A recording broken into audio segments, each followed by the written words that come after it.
Hi there, Dr. Vicki Lemper here with the Shift Happens channel. Today, we're going to continue our conversation about signs, right? Nevillegoddard talked about birds before land, that it's the past experience. It does not precede your manifestation. Now, here's the thing. I talked about how signs work for me, right? I kind of play around with them. I don't give them a whole lot of meat, so to speak, but they can be fun and they have their place. But always know when you are searching for signs, you're searching for validation. You're searching for proof. And we will always tell you the proof is inside of you. Now, what does that mean exactly? Again, I always get quiet with God, and it really is revealing your limiting beliefs. The 3D is constantly, it's always in the past. And that's why signs, when we say signs showed up, well, they're the past thinking, your past belief system. So that's your old self.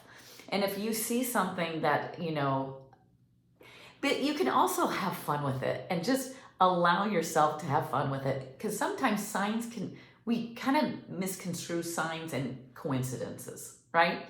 And synchronicities. I think they're very enjoyable and they're a lot of fun and they just make you feel good. So what's wrong with that, right? And so if you see something and you're like, oh my gosh, what a coincidence. Some people take that as a sign.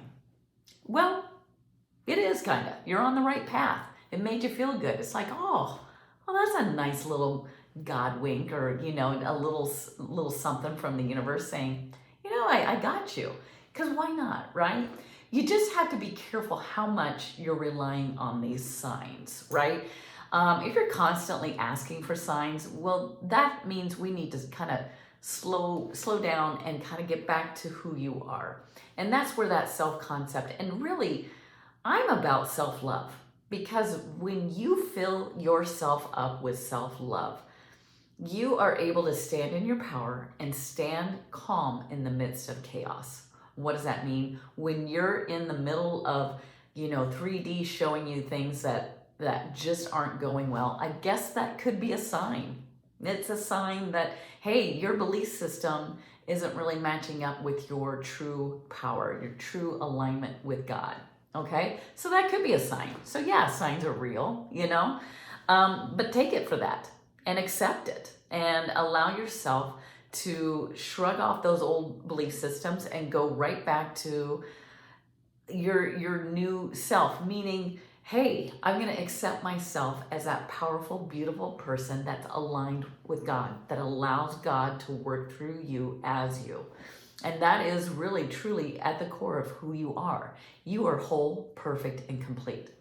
Now, when you're asking for signs, sometimes if you're asking too much, it seems like you're a bit desperate. And so you need to take a step back. And that goes with anything, right? If you are getting a little anxious when you're thinking about it, you could be pretty obsessed about some things.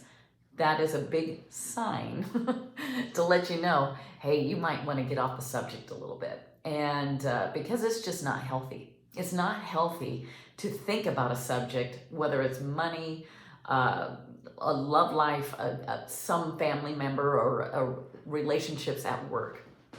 If it is, impeding on your health, meaning your well-being, throughout your day and night, that's a time to step back and go, I need to get back to me and pour me into me, and some people think, your specific person is you.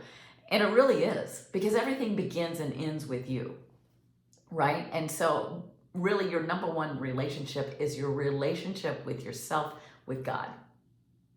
Okay? And then after that, you pour yourself into yourself. I always start with God, get my power source energized throughout me, and then I go into myself, like see myself and develop that self-concept, that self-love. And then I go into the desires that I desire, right? The things that I want in life. And that's for any subject.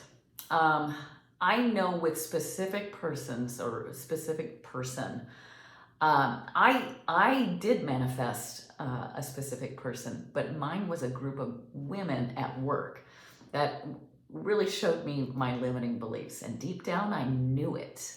It was really, this is how I started on this whole Lawofassumption. I started with law of attraction, and then I went into Lawofassumption. And it just revealed to me, that I felt very inadequate. And so they showed me very nicely, or not so nicely, all of my limiting beliefs about myself. And so for them, I actually found a place of forgiveness and love for every single one of them. And now they either fell away from me, or actually the one that I really had a problem with, she actually is helping me, with other consulting business and other things in my life. And I'm like, wow. Now, is she my best friend? No. But I know who she is. I accept her for exactly who she is. And you just kind of move on. And once you are able to really get that self-concept, that self-love, the signs are just there. You can have them, you can play with them, but I don't rely on signs to tell me who I am, or where I'm going. I get to do that. And I get to do that with God. And so when I do rely on God. And so that's where you have to really go back into the belief and the trust and the faith, and knowing that God has your back, that God is working through you as you. Now, that conversation with God, when I'm kind of looking for proof and validation, which is a natural, normal thing for people, so don't feel bad if you're doing that, because I still do that. That's when you have to really believe and trust in what is going through your heart. And so if there's some doubts that come up, you might have a moment of, yeah, that feels good. That came from God. I believe that. And then all of a sudden you find doubt. Listen, doubts are there. I experienced doubts. And then that's when you go back to that self-love, that self-concept, and trusting and believing that God has your back, and that desires come from God. It gives you, then you get the free will to choose. Do I want to pursue that desire, or do I want to move on into a different direction? And there isn't a right or wrong answer. You never get it wrong. And so whatever you decide and know that God has your back. But sometimes if we're not in that claiming that desire, that's mine, then that allows a little wobble and a little bit of moment of doubt. And that's when we search for those signs. Just give me a little something to let me know I'm on the right path. That's okay. Don't put conditions on signs. I ask for signs. I get them. But again, there's a few ways to look at it. You will always find what you're looking for, even though you too, claim something else. But what you believe in, you'll see and you'll find. So in your heart, do you feel it? Do you believe it? If you can accept it, great. But always know, they're kind of fun. Play around with it, but go back to God, because God is the ultimate answer. God has the ultimate answer for you. You have to get quiet, trust, believe, and know that when you hear or feel that nudge, that's God working through you. And don't doubt that. Just go with it. And so go with the good feel. If you're getting obsessed and you're asking for signs in a very anxious, desperate way, get off the subject altogether and start really, fulfillment in all areas of your life. Actually, I always coach in that manner, that you need to have all areas manifesting at one time, because we can get a little too into one, and then you get a little lopsided and a little bit too get in their head and question and doubt, and search for signs then. All right, I know this set well with people, and I know it helped you. If you want help with coaching and make it fun and easy and attainable, and without all the anxiousness, and really enjoy life, go ahead and call me or email me at shifthappenslifecoaching nevillegoddard@gmail.com. And always like, subscribe, and comment. Actually, comment. I am the proof. I am the proof. I am knowing God is the proof. That's where I get my validation. It's through God, myself. And so go ahead and comment in the comments, right?